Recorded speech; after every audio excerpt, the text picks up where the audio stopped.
Good day, everyone. It's great to be with you again. My name is Pastor Frederick Blichnout, and I'm here from Word of Faith Christian Center. I've been speaking to you about work ethic and how God loves those that are working. And my encouragement is really for working people. For if you're a businessman and if you're working out there, it is important that God looks. He wants you to work hard. He wants you to be diligent, because when you are working, even if you're working for others, you are really working for God. Even if you have your own business and you're your own boss, actually you're not. You're working for God. And God wants us to be diligent in everything He does. And especially when it comes to neglecting things, because neglect has consequences. And so if you're working, even in your home, even in your business, you have to look out for the signs of neglect.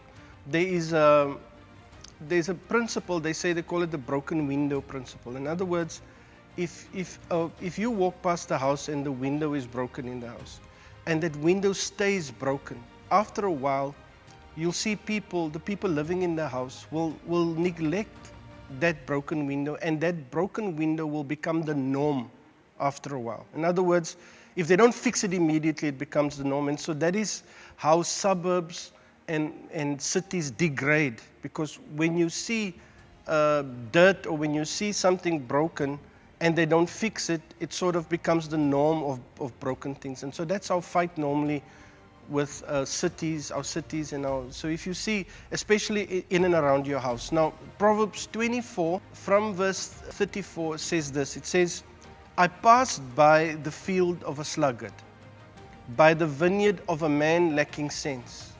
And behold, it was overgrown with thorns. The ground was covered with nettles, and its stone wall was broken down. Then I saw and considered it. I looked and received instruction. And then it goes on, verse 3, a little sleep, a little slumber, a little folding of the hands and rest, or to rest. And poverty will come upon you like a robber, and want like an armed man. So in other words, it tells me that poverty doesn't come upon somebody immediately. It starts with the broken window, or it starts with in this case, it was a vineyard that was lacking sense. He was sluggard.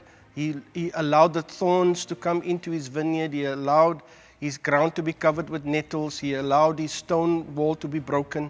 And in other words, he allowed neglect to come into his, and it has consequences. And so I just want to remind you today, even if you're a working person, and you're working at a company, you're working even at home, don't allow neglect to come in. If something is broken, and I know, as men, we're lazy normally, we don't want to fix the window or fix the door or fix that.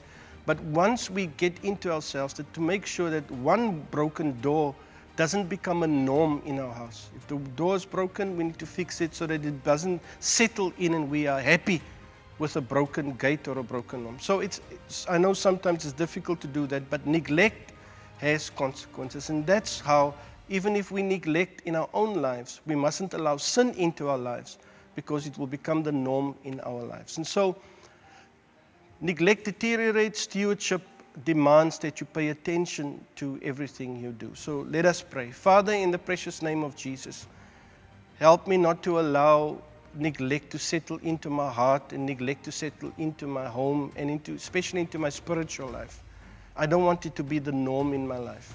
So in the precious name of Jesus, I pray that you'll make me diligent and strong to do what you've called me to do. In the precious name of Jesus. Amen. I hope that was an encouragement for you as you go to work today. Bless you.